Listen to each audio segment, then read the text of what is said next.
All right, what's up, guys? Welcome to another Group Up podcast, and this is an ultra special, amazing one.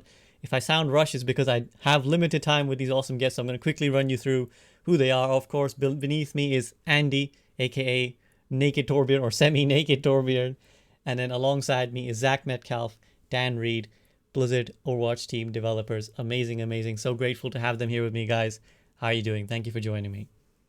Good, how are Doing you? great. Awesome to be here. Awesome. So these guys have very kindly given me some of their time to talk to us about just a whole host of variety of things. So, like I said, because they have limited time, I'm going to quickly rush into the talking segment with them. So, guys, first and foremost, if you could just introduce yourselves for the benefit of stream and anyone who doesn't know you, just tell us who you are, what you do in the dev team, and maybe even kind of you as an Overwatch player as well. Like, how's your relationship with the game itself that way? You go first, Zach. Oh, okay.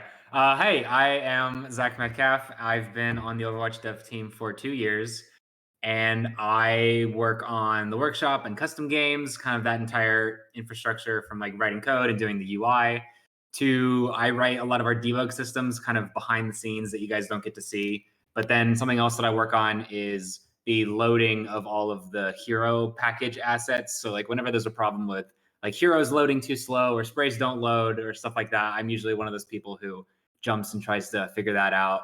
But I spend about like a third of my time working on the workshop, and it's something that I'm super passionate about. So I love talking with people like online, on the forums, on like various Discord servers, trying to like teach them how to use it and like how they can make cool stuff. So that's me.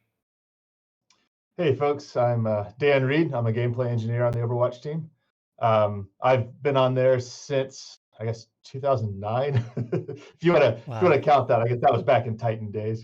But yeah, it's been my home for a long time. I'm very glad to be on this team. It's great. But I've done a lot of stuff with scripting. I'm sort of in charge of our scripting language that we use internally, StateScript. I've also done a lot with like weapons and abilities over the years. But yeah, recently I've gotten into doing stuff on Workshop, which has been a blast. And I'm the same as Zach. I probably spend about a third of my time doing Workshop stuff. And just a lot of, actually at this point, it's sort of a lot of just random tasks. So it's not any one thing that I'm doing right now. It's about 10 little things. But yeah, so that's sort of who I am and what I've been doing.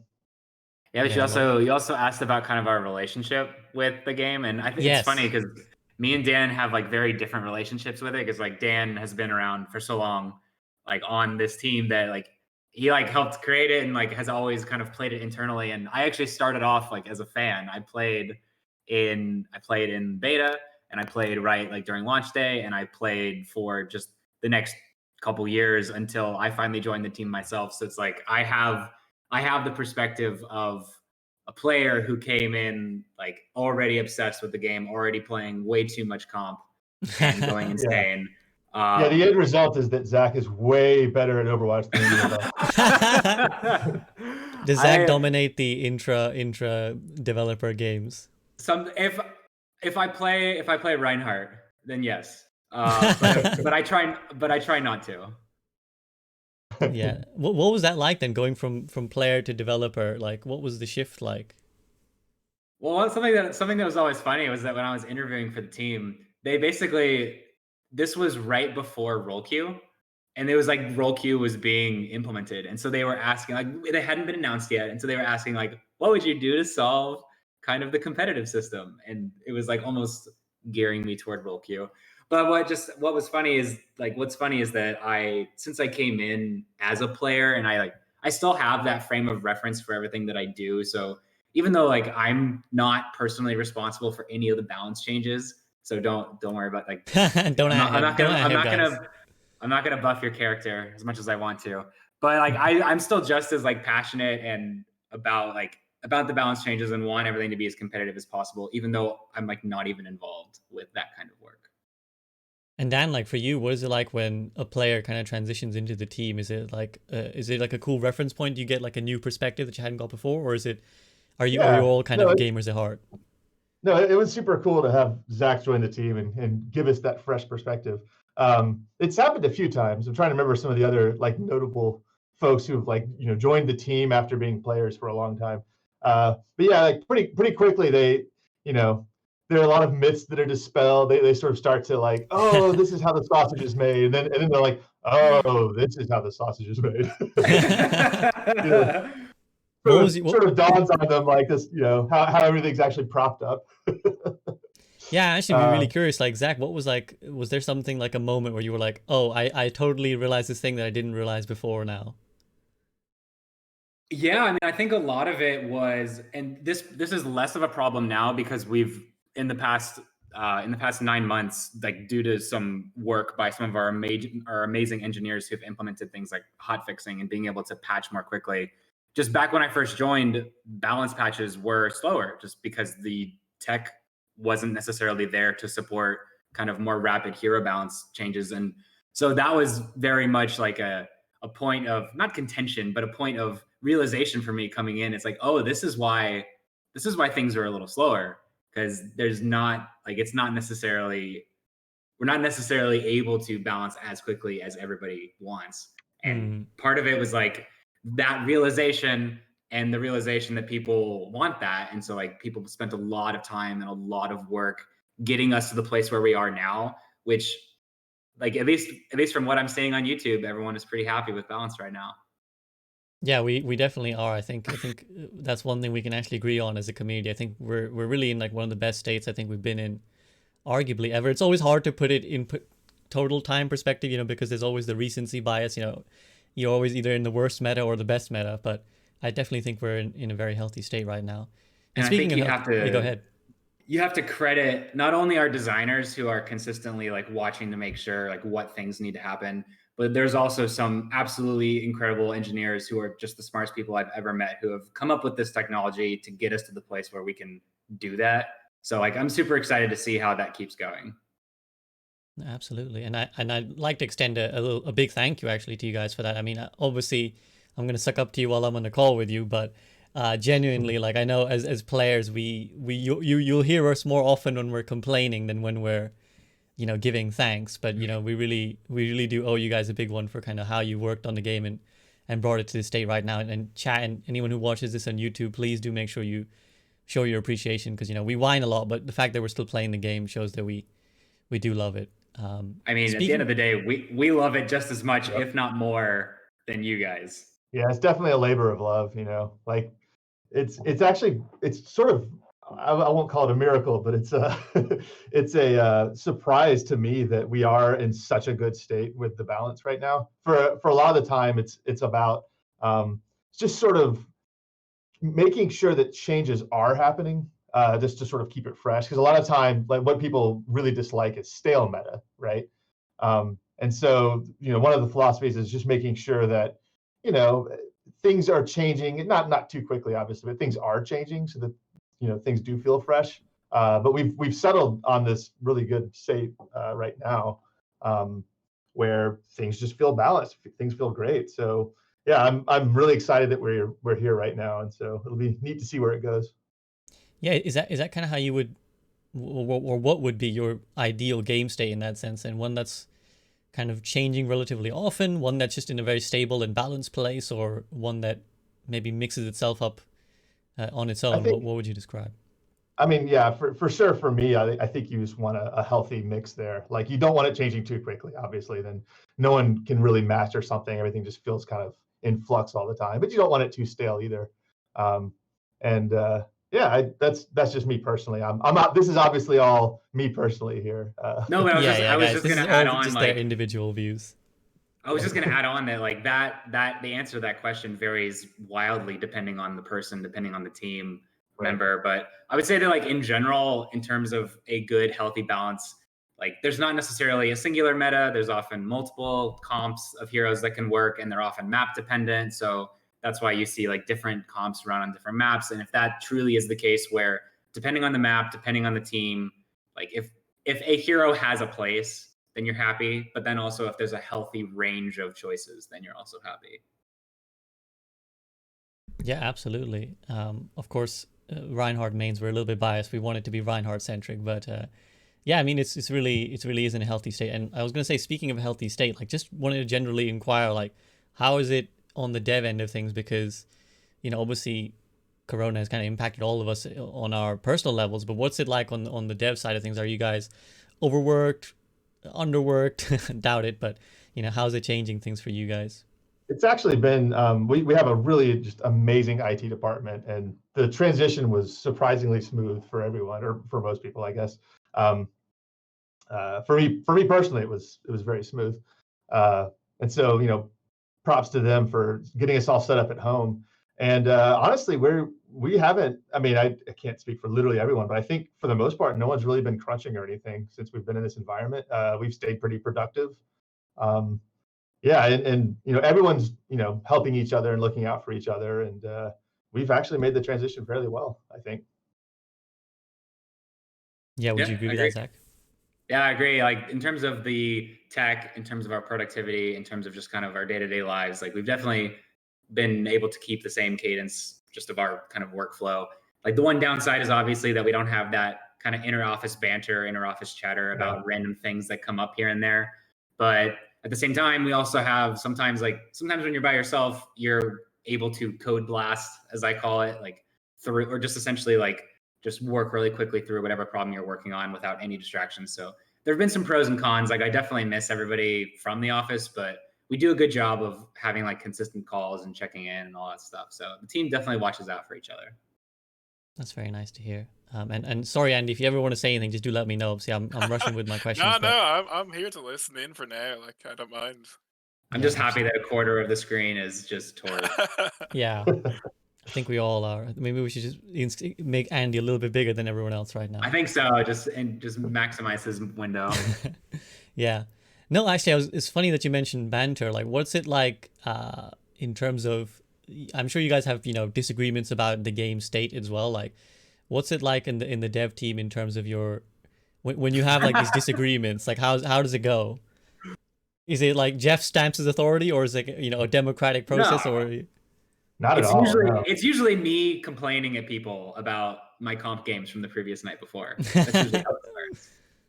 Yeah, no, I mean Jeff's actually very good about like sort of taking everyone's feedback and sort of listening quietly. Like it's actually just a real joy to get to know him and work with him.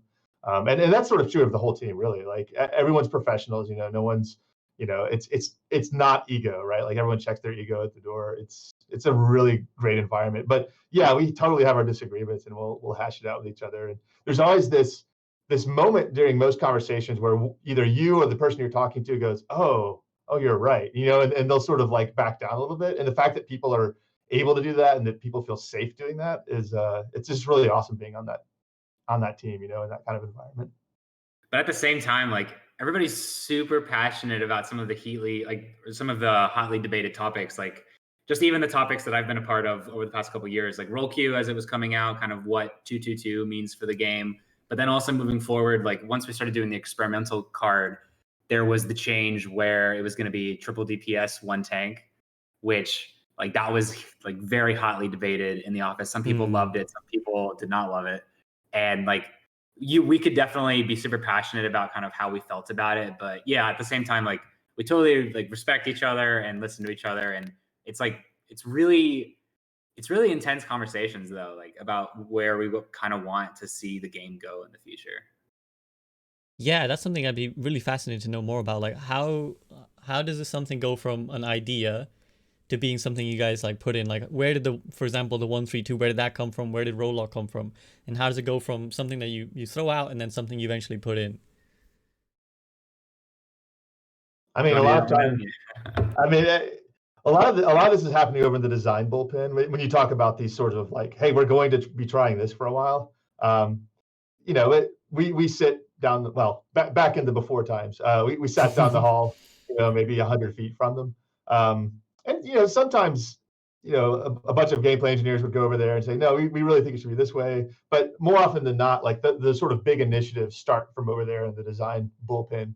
And they'll have some meetings. They'll come and talk to us, assess feasibility and that kind of thing. And the production will get it on a schedule, and we'll start working on it. And it just kind of happens. I don't know. In terms of like the actual like tech, like you guys have started seeing with the experimental card in live, like we have a very we have a very proper and good tool system that essentially allows us to distribute builds to the team very quickly to do these kinds of play tests. So it's a pretty quick process. There's actually a GDC talk about this, but there's actually a pretty quick process where a designer can make a change like that, either big or small, and then quickly get a build going and get it out to everybody, and we can all play test. Because that's something that I would say that this team has like an amazing culture about that I haven't experienced at all. Like for all teams, is that this team, like, we play test the game, we play the game. Like we are very much like we're not just doing these things randomly. Like these design kind of decisions come from thought, they come from play testing, they come from iteration. Like we play it and it's fun. Yeah, I mean, so Zach kind of told me before when we were chatting that he's, he plays like comp almost too much, and he sort of, he's really good at the game. By the way, for any of you who don't know, Zach sits in Masters and kind of above Diamond on all his roles, Masters on Tank, I believe. But what is it like in terms of how much, like, what's the split in the devs basically? Like, who plays a lot of comp, who plays a lot of these like other modes like arcade or quick play or workshop, as we will get to as well in a second.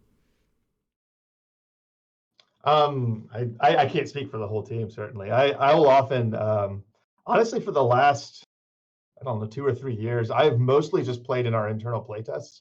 I haven't actually put that much time into live.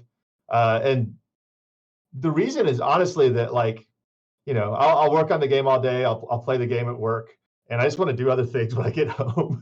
Yeah. But that said, like I've actually, it's been a real joy, like, playing the game over the years and like watching it change. And there are folks who like Zach, for example, who play a lot more than other folks, I would say. But I mean, we have several folks who are in, mastered. We even have some grandmasters players who play all the time. So it's a mix. Like, it depends on who you ask on the team. I think we definitely have a wide distribution of people who, like, across all MMRs, and they play competitive or just play quick play. And a ton of people, like, I know a ton of people on our team specifically, like, play custom games and workshop games. Like, it's stuff that we love to play ourselves. So it's like, we're definitely, like, we live and breathe this stuff. It's more than like just a game for us. Absolutely. That's something I really do want to kind of spend a little bit of time talking about, because you guys have both been instrumental in the creation and the continuation of the workshop. So could you just like give us an insight into what that was like again? Like, how did it come about? How did you set about making it? And then what were your kind of initial thoughts when you were making it? Did you think this is going to be huge, or did you think, oh, maybe I don't even know if people will like it? Well, it's funny. So the story, I guess, begins back in 2017. I don't even remember. But Keith Myron and I, he was one of the original developers on Workshop. But we were just talking, like, basically we kept seeing all these posts on Reddit and in our official forums and everything about, like, oh, we should do this game mode, we should do this thing, do that thing, and like, we were blown away by a lot of the ideas, and we just realized, like, we couldn't possibly do all these, like, these are really cool ideas, but we don't have time to do all that. And we're like, well, what if there was some way that, like, we could help other people, like, let them make the modes, like, empower them so that they can experience some of the joy that we get to experience making games. And so that's kind of where the original idea came from. And then there's a lot of discussion about, well, what does that look like? Because this has to be something that is accessible to folks.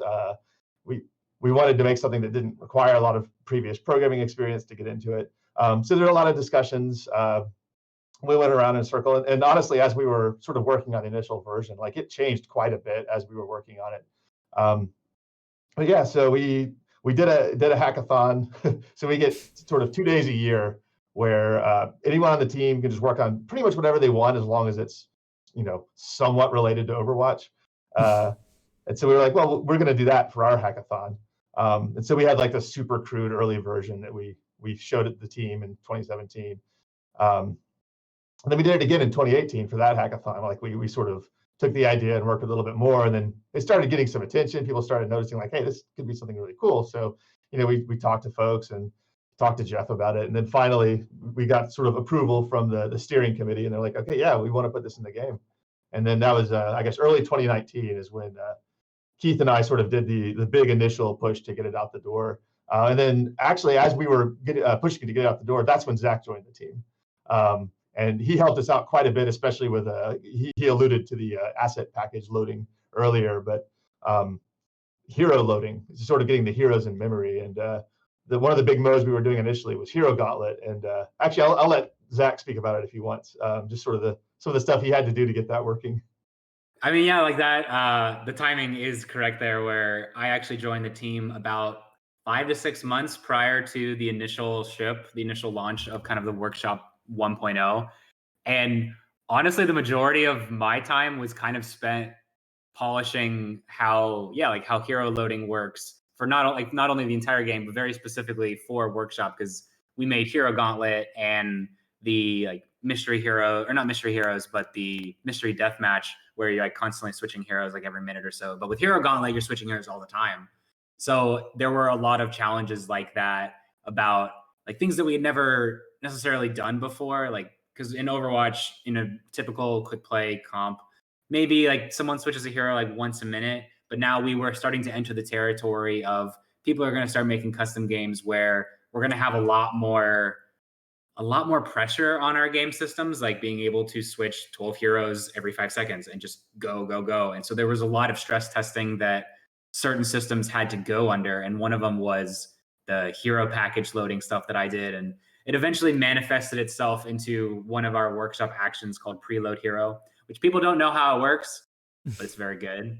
We use it all the time. But essentially, once I did that, once I actually helped out with that bit of work, I slowly realized kind of what Dan is saying, that workshop is actually going to become something really big, really cool. And I wanted to be more of a part of that. And so I kind of transitioned from kind of the back end work, kind of more towards the scripting side and kind of the production side with Dan. And essentially, once we launched version 1, I would say that I've had a big hand, and I'm lucky that I'm on a team that lets me have that.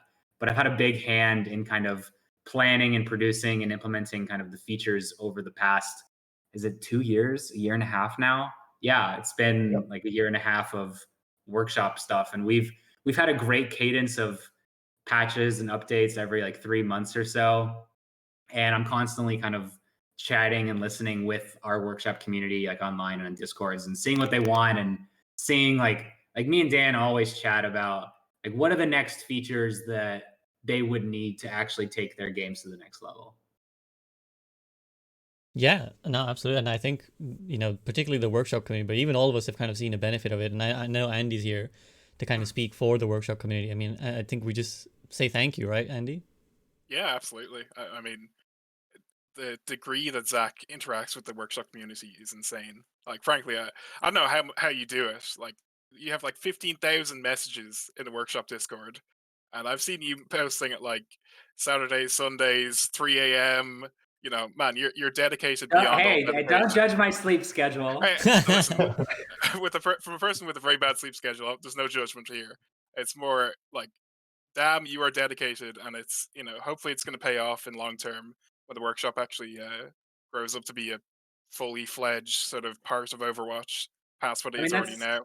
That's what it is for me, because like I said earlier, Overwatch is very much more than just a game for me. It's a place where I get to meet up with friends and I get to have fun. And once I saw what workshop was, I realized what it could become, which was this kind of STEM outreach thing where we teach people how to program, how to think kind of to think about how we do our jobs, and then maybe get someone excited about game design or game programming. And it's definitely this whole there's so much potential that still has yet to be tapped.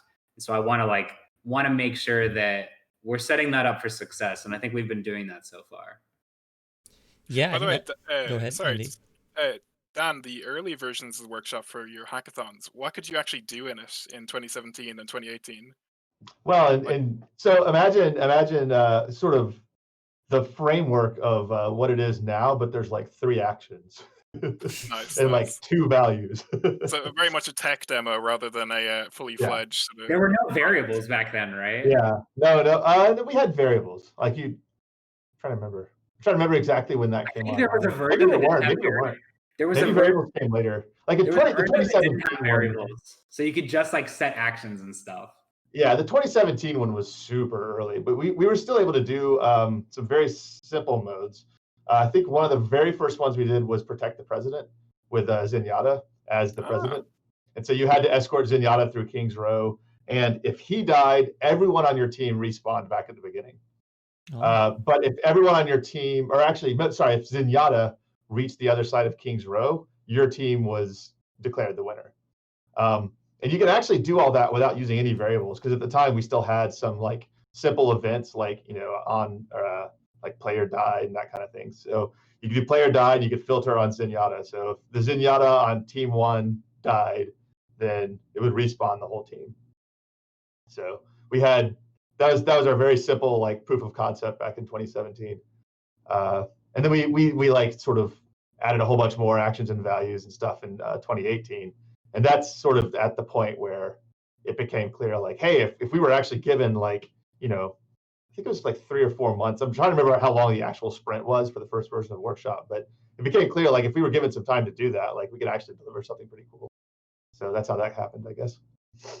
Yeah, no, that sounds like a fun mode, actually. But which leads me nicely to my question, which was, are there any modes that you guys like really were like, wow, I can't believe this mode has been made, it's so fun? Or are there any modes that you guys play yourselves or anyone on the dev team plays a lot?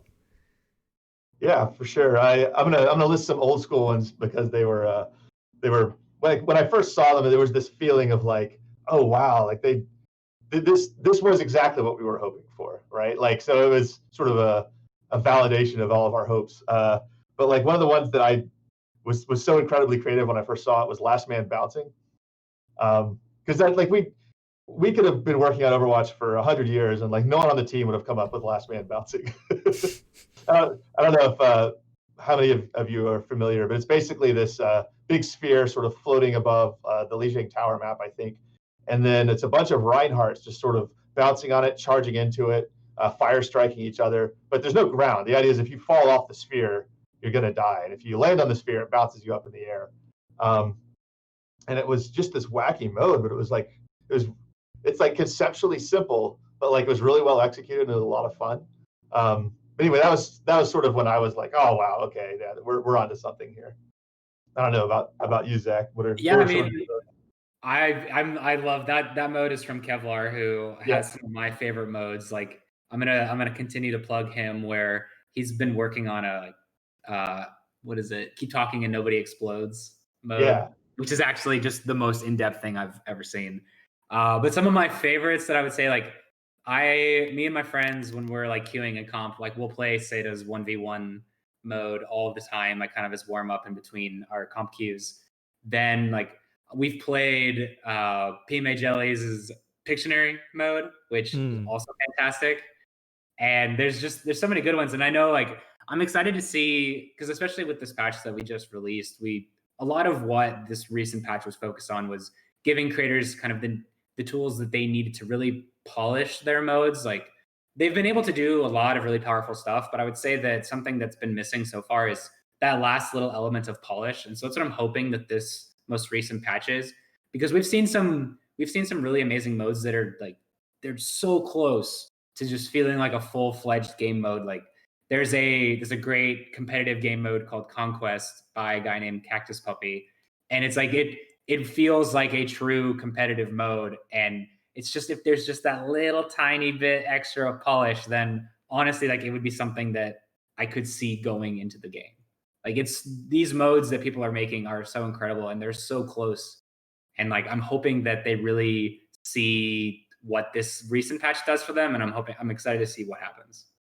Yeah. Is that kind of like your aspiration? Do you kind of hope that eventually the workshop becomes developed enough that you can just plug full-fledged modes out of it, or I don't know, hero concepts or just other things? What would you kind of hope from that? Yeah, like, I don't necessarily know exactly what direction it will take, but I'm very much like kind of waiting with bated breath to see where what direction the community takes it.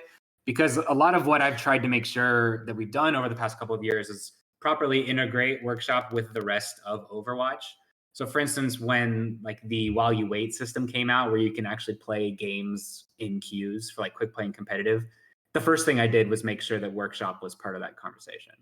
And so now, like, we're seeing a lot of people be more engaged with Workshop. We're seeing more people play. We're seeing more people script. And so I'm like, I want to see what people do with these modes. Like, for instance, in this most recent patch, we exposed a ton of debugging tools and a ton of statistics. So I kind of want to see what the next iteration of, say, like a scrim lobby is going to be. Yeah, I mean, absolutely. It's interesting as well. You mentioned, how scripting and stuff is changing. Clearly, you guys had in your mind, you wanted this to be something accessible. We kind of discussed this, Andy, you and I discussed this in the last podcast about how the nature of deving itself and map editors have kind of changed over time. Back where, 15 years ago, when we're talking Warcraft 3 BNet custom modes, it was like the only way to get access to a new game, right? If you outlay $30 on one game, you didn't usually have another $30 to put out on another game, so people just made it in the map editor. Whereas now, obviously, with games being just much more accessible, often free to play, and with coding also generally being more accessible, how do you feel about the way that, stuff like that, like scripting, coding, how it's evolved and how it's kind of changing game developing as general?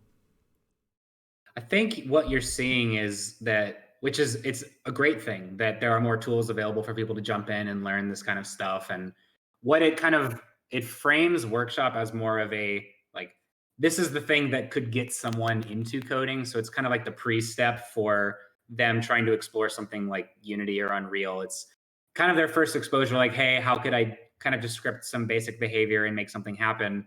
But what I see Workshop being as is, it's a chance for people to really kind of exercise their game design chops, because with all the features that we continue to release with Workshop, you can do a lot. It's actually surprising how much you can do and how much I've seen people do. But the challenge is, how can you make something that's fun? Like, how can you actually make a mode that people will either like kind of organize to play together, or if you're hosting a lobby just randomly and people just are hopping into your mode, like, how do you get them to stay? Because a lot of people will, at least with how the custom game browser is set up right now, people will kind of bounce in and out of modes. And the modes that I would say are successful are the ones where, when they're discovered, people want to keep playing. Yeah, absolutely. Dan, I don't know if you have anything to add to what Zach just said. No, I fully agree. Game design is something it's really challenging. Like, it's one of those things where until you've tried to do it yourself, it's easy to think like, oh, I have this cool idea for a game, and then like, you have stuff in your head, but you don't have the whole picture in your head. Then you actually sit down and do it, and you're like, oh, well, that just it wasn't quite fun. Like, what was wrong? And like, you'll just go over it again and again, and honestly, that's sort of the secret is there. I don't know if there are really, like, quote unquote great game designers so much as it is just really patient game designers. It just takes a long time. You have to just really, really just go over it again and again. You have to be willing to throw things out, start over even sometimes. And so, yeah, like, I'm hoping we will. I'm hoping we can sort of start a dialogue maybe about what it takes to make a really good game mode in Overwatch, but just in general, honestly. And it'll be interesting to see if we can get that rolling. But I've already seen sort of an improvement of the game design chops in the Workshop community just in the year and a half since we've launched. And so it'll be interesting to see, like, if we get the next I don't know, Dota or something coming out of Workshop. Yeah. Like, it's definitely possible, right? Like, yeah, but in terms, okay, I was just gonna say, like, it's definitely something I think our community is capable of. That was all. Yeah. And I think I was just kind of going to circle back to the original question. That's like, with all the tools that are available and compared to like 10 years ago, what Workshop represents, because it's still just as much of a kind of modding community as modding communities were back then, like 10 years ago. But back then, everything was more focused on the actual kind of the engineering and the programming and kind of more lower level challenges. But with Workshop, we've removed a lot of the barrier to entry to where we hope that this is more accessible to people. Like, we provide the tools, we provide the models, the assets where you can like use the heroes, we provide the maps, but that doesn't actually mean it's easier. It means the challenge is different. Like, the challenge is now about game design, which is hard. Like, can you make a fun game? But I think that. Go ahead, Andy. Yeah, I think one of the things that people with the Workshop you often see is they overcomplicate things. Like, I think with game design, oftentimes less is more. you know, like you're saying down there about the Reinhardt bouncing mode, like it's a trampoline with the sphere and not much else to it, but it's really fun. Whereas a lot of people will way overcomplicate things and, you know, put a bunch of information on the screen that just overwhelms people. And I think what we're seeing with the while you wait thing is it's really forcing people to think, is this thing fun? Because if it's not, it's going to get people leaving immediately. Which is like as you're saying there, Zach, is game design and is a really really difficult thing, you know. Yeah. I mean, No, it's just different absolutely. challenges. Like it's just it is a new avenue for people to explore like what it takes to make a fun game. Yeah, I mean, I'm sure it's undoubtedly like a crazy, crazy challenge. But actually, what you're saying really is exciting for me personally, as someone who has no engineering skills and I wouldn't know the first thing about coding, right? But this conversation is making me really be like, I'd really love to go into the workshop and make a mode, because I think everybody watching the stream or later when you guys watch it on YouTube, we all have great ideas when we play. We think, oh, this would be a great mode, or like this would be a great new game. And often, like you said in the past, the barrier to entry has been not the technical knowledge of not knowing how to make that happen.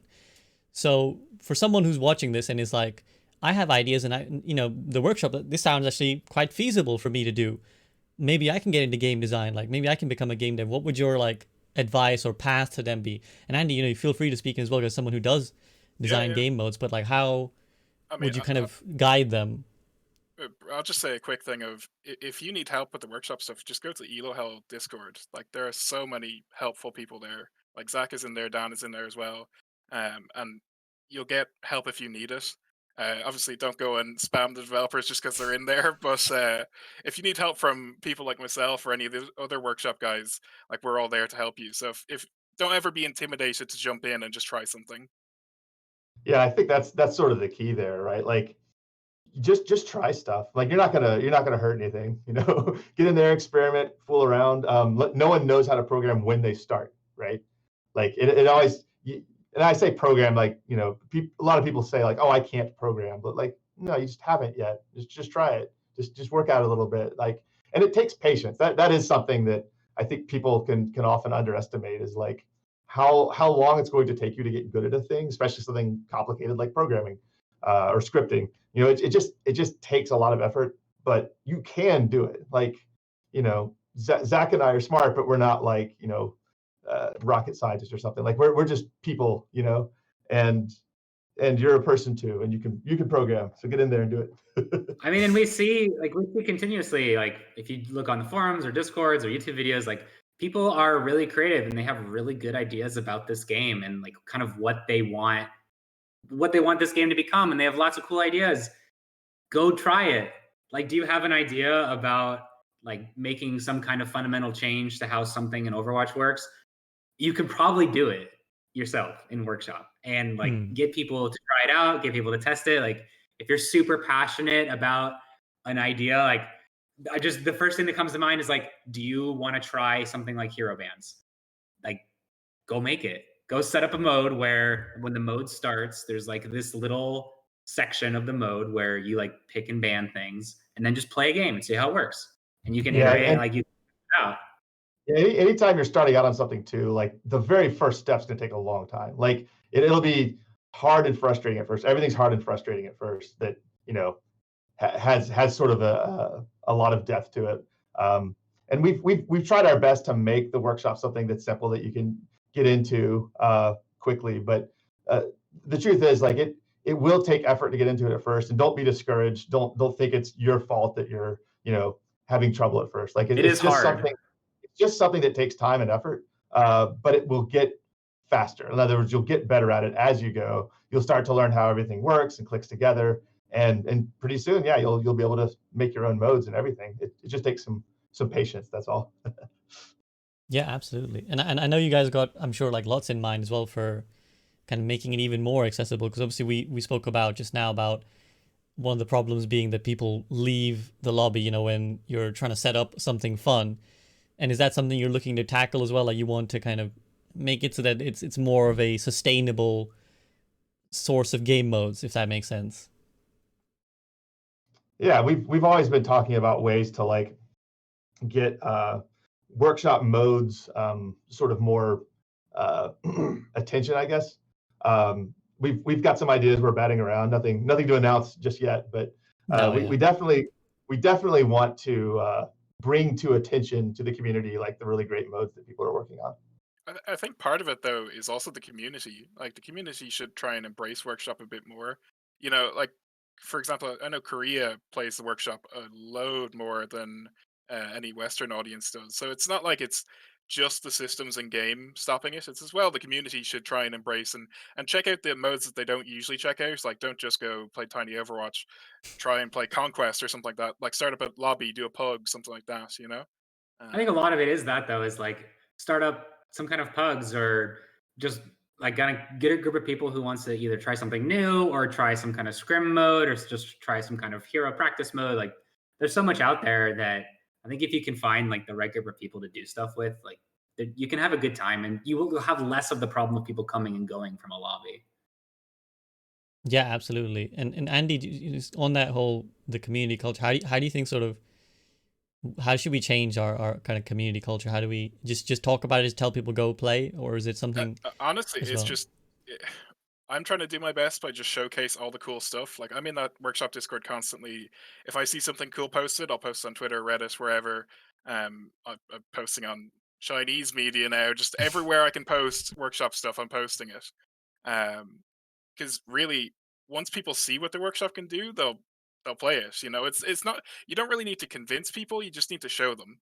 That's the thing. And that even in game, it's just a matter of right now the workshop is slightly hidden away behind some UI and all that sort of stuff. Once whatever systems may happen in the future, once they sort of showcase that a bit more, people will just enjoy the workshop because it's very fun. You know. Um, so yeah, it's just if you have a cool mode, just show it. Hey, send it to me. I'll promote the hell out of it as much as I can. So yeah. Yeah, And I that was think actually that. go Just ahead. real quickly, I want to go back to something we talked about earlier, which is like how to get into it, how to get into making new modes. It occurred to me I didn't mention one of the best ways to learn is by looking at existing stuff. So Yeah. if there's a cool mode that you're playing, or you're browsing the game browser and you see something neat, and you're like, I want to make that, but I want to do it differently. I want to improve on it. I have my own ideas. I mean, one of the best ways to learn how to use the workshop is by cracking open an existing mode. You can basically pull it up, copy it to your own presets, and then start looking at what they did to make it work. Like when I started out programming, that's mostly how I learned, was by looking at existing code, like sort of looking at examples. So anyway, I just wanted to put that in there too, because that's a great way to learn. Yeah, I mean, just Yeah, sorry. fostering a culture of like sharing ideas and working with people and like kind of teaching each other how to do it is how you kind of uplift everybody. And because there's probably people who have amazing ideas but are a little bit intimidated with the infrastructure that is the workshop.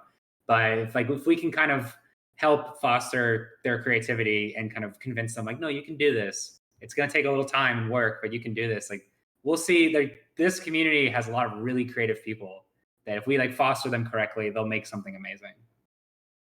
Yeah, and I just wanted to add to that. The nice thing about it is it feels like the workshop is one way to be even closer to the devs than an ordinary person is, because Zach and Dan, like Andy was saying, they're always in the Discord, they're always chatting, but also just on the kind of things you've touched on, where if there's an idea you want for the game, okay, you can kind of rant about it and you can post somewhere about it.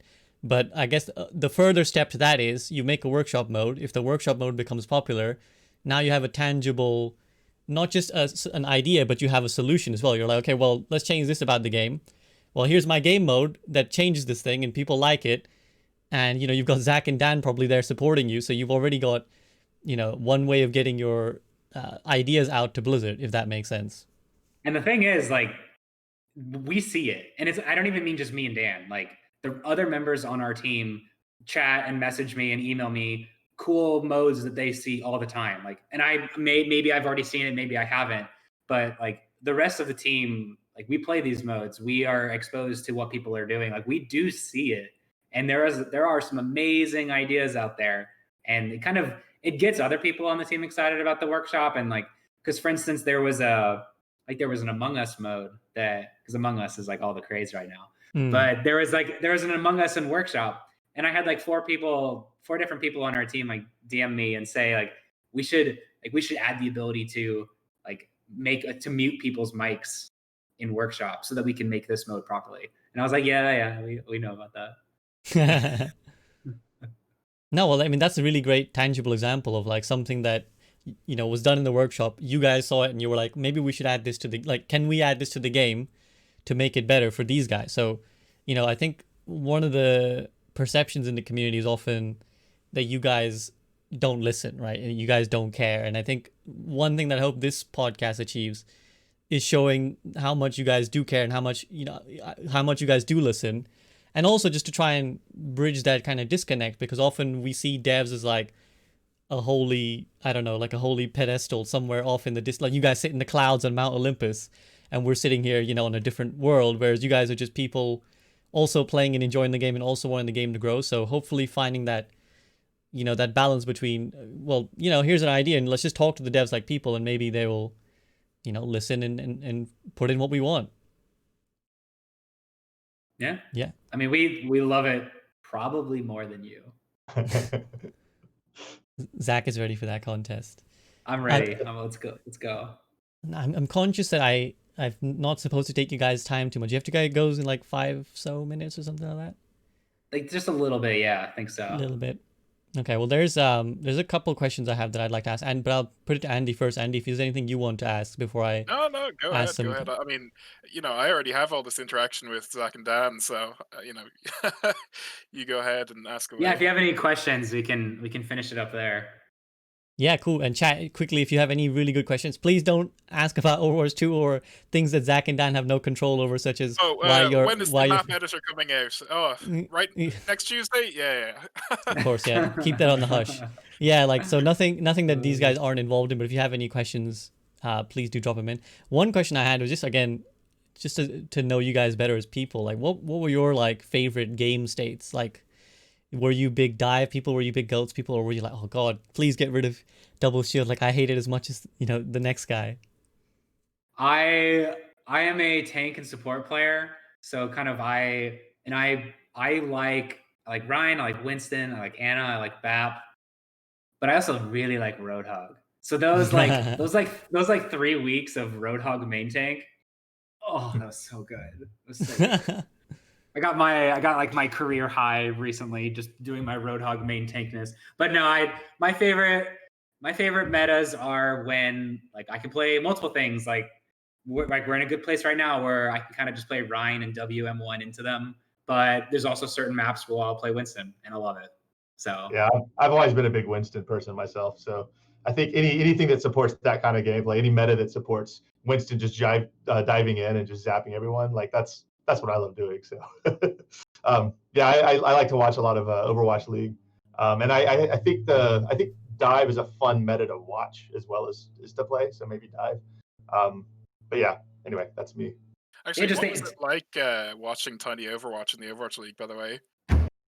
Oh my God! So that I made that mode with the help of a lot of people on our team. Like Derek, another gameplay engineer, did all the tech behind kind of making everybody tiny, but I actually did the actual little scripting of the workshop scripting of the Tiny Overwatch mode. And it was very much we worked with design, one of our amazing designers, his name's Mike Heiberg. We worked with him, and a lot of kind of the core design of that workshop mode was kind of the catch-up mechanic where it's meant to be played on control, and when you do damage, and you get kills and you do healing, you grow. So the idea is if you won a fight, you're big, and then the other team who lost the fight is smaller, so they're gonna have a little bit of an advantage. And what ends up happening is this kind of this negative feedback loop where it makes the games always really close. And then when we watched it in Overwatch League, the Lijiang Tower stall for 30 minutes. They got a little too close to that one. But it was that's exactly what I wanted. And that is exactly why it was designed like that. And I love it so much. Yeah, I felt bad for the commentators on that one. No, I did not. I was crying, laughing. They were what they were trying to do. That's so fun, because that's exactly kind of what you guys were hoping for, right? From conception of something that is just is a game mode and then being played in Overwatch League is kind of the dream, I suppose. The cool thing is, by the way, it could easily be a community mode. You know, like if there was a super popular community mode, it could easily end up in that All Stars thing. You know, so like make cool modes, get them into Overwatch League. I mean, yeah, like I won't make any promises for Overwatch League, but at least for this year, like they were super excited about kind of having that little mini collab that we did to get like the tiny Overwatch mode in there. Like they were super excited to get to show off that content. Like I would love a world where that happens again. I don't know if that's going to happen. I won't make any promises for them, but there's definitely a world where like as we move forward in the future, if there's something that's like really fun out there and you want to see pros play it, like there might be an infrastructure for that. Yeah, absolutely. Okay, and so because I know we're running out of time, then my concluding question to you guys, and I'm so grateful for the time you've given us already, but as devs, what is one thing you want the community to know? Like I'll ask each of you separately, but Zach first, perhaps. What is something you want to kind of convey to the community? Like I said, I would really like this for a chance for us to just hear from the devs as you know, people, and not you know, just a piece of text on the Overwatch forums, because that sometimes people just think, oh well, you know, they're just robots. So what's one thing you just kind of want the community to know? I think I just want to reinforce that like we play the game, we love the game. It's more to us than just a game. So if you're ever like in a place where you're not necessarily happy or not necessarily having a good time, you don't like the meta, like that's stuff that we listen to, and we're not ignoring you. We're not doing anything like that. Like we are very much receptive, open to feedback. Like we want to make this like an amazing experience. We want to make this a good game. And it almost brings us back. Like we have like weekly or like every few days we have like game check-ins where like the whole team will get into a call and like we'll kind of talk about like what we're working on, stuff during the week. And we end every single call with a comment where whoever's leading it will end the call with "Let's make a great game." Like that is the mantra of this team. It is something that every single person who makes this game truly believes. Like we love this. We want to make it a great game. So we're not just twiddling our thumbs behind the scenes, like laughing at, haha, double shield will never go away. Like we love it. Like we're here. Yeah, and honestly, like you know, I feel like we have communicated, you know, throughout this podcast, at least, like we've told you a lot of, you know, who we are, what we're interested in, what makes us tick, and it's hard. I'm struggling to think of like a new thing to say that we haven't said yet. But yeah, just honestly, if there's anything to take away, it's that we love the game. We're listening to you. We have more ideas and more things coming too. Like there will be more. Don't worry. There's always a funny thing where people will request features for the workshop from me. Like there's like a little channel where they can like post ideas what they want for the workshop. We've heard them all. We've thought of them all. We have so many ideas. Post more ideas for sure. But keep posting ideas. But yeah, like we have a lot that we want to do. I mean, there's only so many hours in the day, you know, that kind of thing. But we're definitely looking towards the future, and we want to keep improving Workshop. So stay tuned. Awesome, guys. Thank you very much. Andy, is there anything you want to add before I have to let these guys go? I don't know. I think they nailed it there. Awesome. Yeah, I mean, it has been an absolute pleasure, guys. I'm super appreciative of the time you've given me and just taking the time to chat to the community and answer our questions and put up with our BS, let's say. But yeah, it's been a real pleasure, and I just hope that we can continue, you know, having awesome dialogues like these between you guys and us, and make a great game. Yeah, let's do it. Thanks for having us. Thank you so much, guys. Take care. All right, take care. Goodbye, all. Bye. Thanks, guys. Okay, now I know the overlays are gonna get all messed up, so give me a second, Andy. So you split across 3 screens, but let's so now, guys, that was Zach and Dan. Please do show them some love in forum posts and Reddit and wherever you can, really. But I'm just gonna debrief with Andy now. Andy, what do you kind of make of the chat we just had? I mean, like you're trying to say there, I think it's great to get that human view of the developers, you know. I think we're spoiled in the workshop community in that we have that level of communication, so we do see them as people, you know.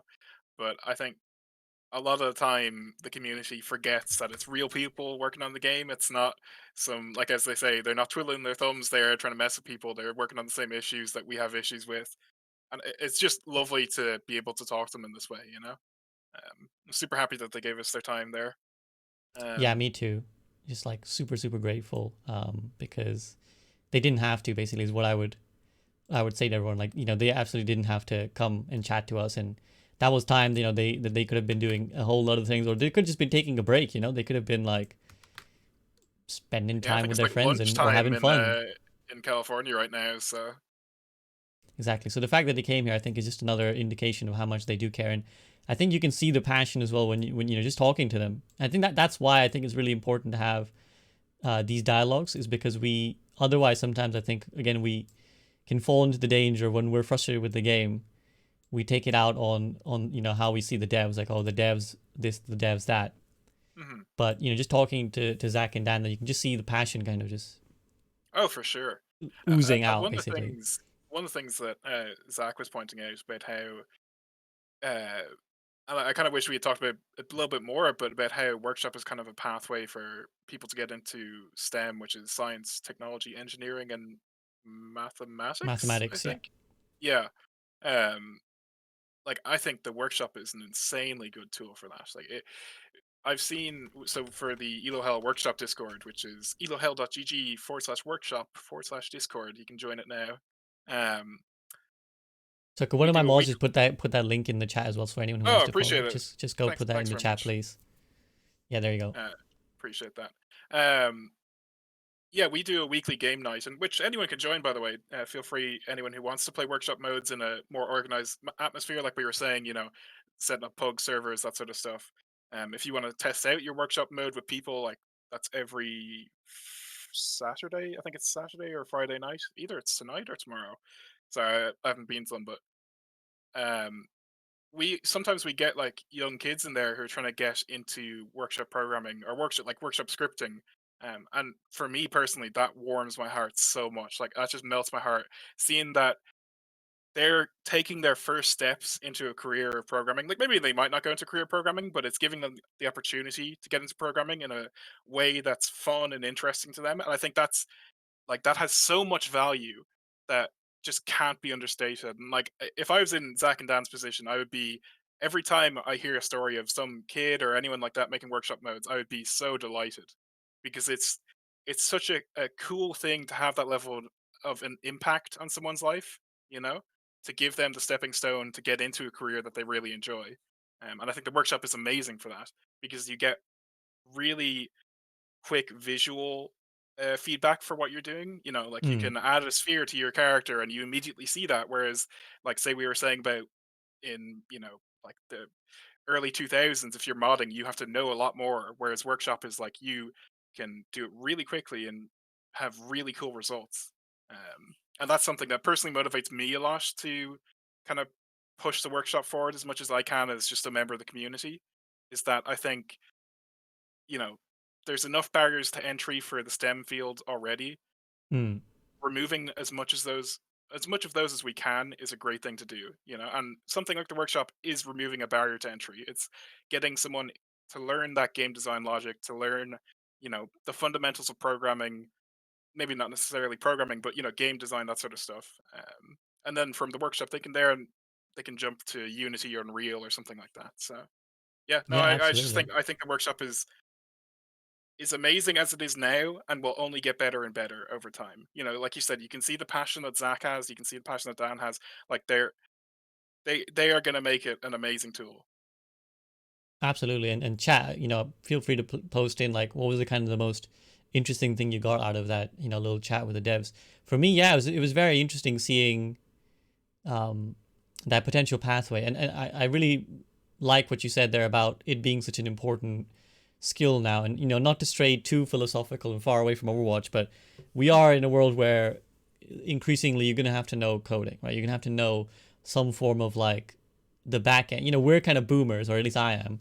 And, Yeah, growing up, nobody ever even thought about teaching me code. Like, my IT classes in school were how to use a PowerPoint, right? And oh yeah, same here, now same here. now it's like a whole nother level where you need to know the ins and outs of this, the kind of the back end of how all these computer systems run. And yeah, that's kind of the future for us. So having this tool like the workshop, which makes it very easy to do something like that and to start dabbling with it in a way that's fun, right? That's, I think, the most important thing, that there's a fun element. Yeah, that's the thing, is like if you're a kid trying to get into programming and you're like, oh, I could write a script that outputs some binary data or something that's not really clear and you can't show to your parents or something like that. That's not going to get you into it as much as, oh hey, I made this really cool workshop mode that makes Thomas the Tank Engine in the game or something like that. Like that's way easier for someone to get into programming with. Yeah, exactly. It's like a tangible thing to show it, and like other people can play it, and that's a great validation, right? It's like, oh well, people like my game mode, people like to play it. Maybe I can make more game modes, or I can make other things. Even from a Yeah. non strictly technical side, it's also a form of storytelling, and I think that like encouraging people to present their ideas and present their like, this is my vision. I have this idea for like a game mode that's like this. That's, I Oh, for think, sure. just really cool.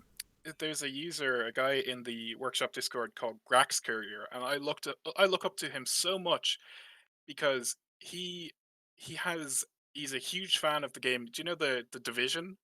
It's Ubisoft, I think, Yeah, made it. the game. Yeah, sure. Yeah. He's a huge fan of that, and he's been making the Division X Overwatch mashup for I think the past 6 months, and he's made lore, he's made stuff in Blender like 3D models and animations, and he's obviously made the actual workshop mode, and like that dedication to something, the passion that he puts into it is I think it's amazing. Like he's one of the most interesting workshop users, and if anyone has any interest in the division, go check out Grax Courier. I'm sure if you search him on YouTube, I'll post up in the YouTube comments later and give him some links to that. But like being able to give people like that a pathway to expose their passion is great. Like I just there's no downsides to the workshop. It is all just great things that people are doing in great ways. You know. Yeah, yeah, and again, like I said, I think what was really cool is how close it gets you to the devs. Really, like it's Yeah. they watch everything, they see it all, and if you make a fun mode, they're gonna be all up on it too. They're gonna see it. They're gonna be sharing it in the dev things, in the dev channels that they have, and it's really is a way of potentially getting something that you want into the game. You've kind of For sure. you recently had an The experience with that with the green screen, right? Oh yeah, of course, yeah. So the green screen, I was actually Frogger had originally suggested that in the creators Discord, um, and I was just like, well, you can just do that in the workshop, like there's a big green cloud that we can kind of use as a backdrop. Um, I made that a couple months ago after Frogger's request, and then I think Jeff and the developer saw the discussion in the creators Discord and they were like, well, clearly that's easy enough for them to do, It's a green map, it's not too complicated. So they decided to add that after I made the workshop mode for it. And yeah, like that's the thing. It's like they see the cool modes that we make. Obviously green screen kind of like specific to creators, but they could easily see a mode where, someone makes a really cool PvE aspect or something like that. Like, I know there's a guy called Rock in the workshop's Discord who is working on a Junkenstein's Revenge, where obviously Junkenstein's Revenge is only on Halloween throughout the year.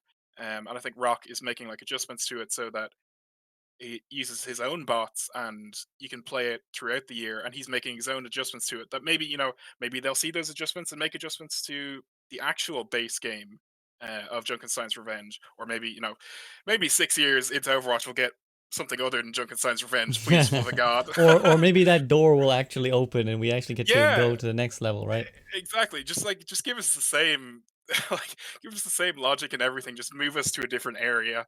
I think people would be happy with that by now. We're so drained of just playing Junkenstein's Revenge. But no, the point I was making there is that guy is working on his Junkenstein's thing. They could easily see that and see like, oh, he's doing this interesting thing with the bot mechanics, or he's got a cool boss mechanic, or whatever he's doing with it, and they could implement that. Like it's not a far fetched thing to say that the workshop developers and the actual developers, Blizzard developers, are looking at the workshop modes. Um, they see the stuff. Like if you're making cool stuff, it is seen by them. So there's a good Yeah, chance like that you could impact the future of Overwatch. Not to sound grandiose, but you absolutely could by making workshop modes. No, you really can. Like you know, as Andy's saying, like we're always seeing that kind of stuff crop up on the content creator Discord, and Jeff like noticed, like literally Jeff will notice. You know, I can't spill too much, I don't think, but like you know, Jeff has seen Mhm. the like Among Us mode, and he was like, "This is really cool." Like, Yeah, yeah. can we Listen, I'll like? just say I shill for the workshop in that Discord. I post He if I see a does. cool mode, I'll post it in that Discord. Like I just want to. For me personally, I think that one of the issues with workshop developers, as in not Blizzard developers, but people making workshop modes, is the skill set of making cool modes and being good at game design doesn't really intersect with being able to promote things, make cool media like trailers and all sort of stuff. So I'm trying to do what I can as an individual person to help people promote their stuff. So if I see a cool Hmm. mode, I'll usually post it around, and if it's really cool, I'll make like a little trailer for it. Because I think that's one of the issues right now, without having systems in game, as we were talking about earlier, without having systems in game to like sort of bubble up the cool workshop modes, it's really hard for them to get noticed. Obviously, there's a website called workshop.codes, which, again, somebody can post that in the chat, um, which is kind of like what I would want to see in game, um, where people can post their modes, they have credit to who they are. Right now, for example, like you don't know who made Tiny Overwatch, or whatever mode you'll jump into, and while you wait, you don't really see who that person is. And I think giving credit to workshop creators is an important thing. Um, so Yeah. sorry, I went on a trail there. No, no, no. I think it's very important, and I think on that note as well, I'd really like to shout you out, Andy, for all the work you do for the sort of just the workshop. You know, you kind of said you shill for them, but you really like Hmm, are out here plugging them non-stop. So I really think we should take this moment as well to kind of give a thank you to you as well for all the yeah, hard work you do to promote the workshop, and everybody who does the hard work in the workshop. Andy's out here working hard to get you your credit as well. So yeah, I mean, and yeah, like I said thank you, earlier, Andy. if someone has made a cool mode, just send it to me on Twitter, send it to me on Reddit, anywhere where you search Andy GMB, you'll find me, and I'll look at it. So, um, and if it's cool, I'll try and promote it as much as I can as one person. Um, Absolutely. and Yeah, I mean, go ahead. No, go ahead. no, no, start going. Yeah, yeah. No, I was just gonna say on that note, is there anything you want to kind of, we have done a little bit of plugging, but is there anything else you want to kind of let everyone know about before I think we kind of, call it quits on our chat here? Yeah, definitely. Like, check out the Elo Hell Workshop Discord. Like, I would say that's like the workshop Discord. That's where the developers are. That's where most of the community are communicating in sort of a collaborative way. Um, there's some like personal discords where people will be promoting like their own modes, but this is the sort of like general. Everyone talks there. You can get your script help. You can. Geez, there's so many channels in that Discord, but they're all very active. Is the good thing. Hmm. So that's, I think, again, somebody can post a link to that. But like, go there if you are, if you're young and looking to get into like programming but have always been intimidated by it, like, check out the workshop, please. It's so, I think honestly, Dan and Zach kind of overstated how hard it is to get into it. Like, you can make really cool things in the workshop really quickly. um it's the more complicated things that will take a bit of time and patience, obviously, but the starting barrier to entry is not that high for workshops. So if you're looking to get into programming, definitely please try the workshop. And like, if you need help, go to the Elo Hell Workshop Discord, check it out. Like, everyone in there is super helpful. They're looking to, you know, by them helping you, they help out themselves, because the community gets more people working on workshop modes. More people make cool workshop modes. That means it gets more attention. Means hopefully at some point it gets more developers, and it sort of just balloons past that. But yeah, just definitely get involved in the workshop community. It's like, it is honestly a super friendly place. Like, there's no it's not a competitive rank community where people are at each Hmm. other's throats. It's just sort of people are making cool stuff. They're working together. I can't speak up enough of It's it. really a community, right? From everything I get, it really is Exactly. like people who are actually looking out for each other. Yeah, exactly. And uh, yeah, it's just I definitely the one thing I'd want someone to take away from this is, don't be intimidated by the workshop. Don't be intimidated by programming. Get into it. Just try something. Again, message myself in the workshop Discord. Anyone in their workshop Discord will happily help you out. So Yeah, just we just we try it actually have a out. That's question. the Sorry, we biggest actually thing. have a question Yeah, in go on. Twitch chat, which I think you might be good to answer. Is there a good place to start with workshop, like a starter's guide? Yeah, so if you go to workshop.codes, is the wiki, and the wiki there, while it's still in its early days, there's a lot of good content there that will sort of help get you started.